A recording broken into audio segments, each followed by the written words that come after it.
कि गरम गरम आपको उसकी भाप निकलते हुए दिखाऊं। ये देखिए मैं उठा उठा के रख रहा हूँ। मेरे पास अब टाइम नहीं है कि मैं इसको नखरों से रखूं। बहरहाल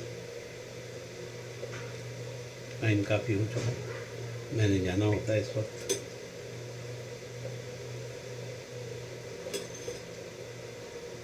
ज़बरदस्त गरम गरम, और मैं इसको सर्व भी इस तरह गरम गरम करूँगा।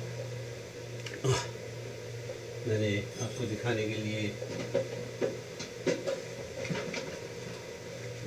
दिखाने के लिए चंद पीसेस रख दिए। आप इंजॉय कर रहे होंगे। देखिए गरम है बहुत, इसको खोल के दिखाता हूँ। ये देखिए ज़बरदस्त बन चुके। उम्मीद है इसको डेकोरेट भी करेंगे हम ऊपर से थोड़ा सा धनिया और वही वही वही हमारी चटनी जो बनाई थी हमने इमली की, उसको डालेंगे। थोड़ी थोड़ी सी चटनी, एक एक कतरा,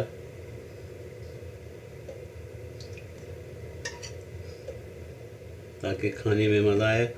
आप इसके ऊपर थोड़ा सा नमक और चाट मसाला ये भी डाल सकते हैं। चाहें तो केचप से खाएं, जैसा आपका दिल करे खाएं। ज़बरदस्त है। उम्मीद है आप भी बनाएंगे। उम्मीद है आप मुझे दुआओं में याद रखेंगे। इनको टोस्टों के साथ खाएं, रोटी के साथ खाएं, सूखा खाएं, जैसे मर्जी। स्टीम हुई भी वेजिटेबल और उसमें भरा हुआ मटेरियल, इंशाल्लाह आपको पसंद आएगा।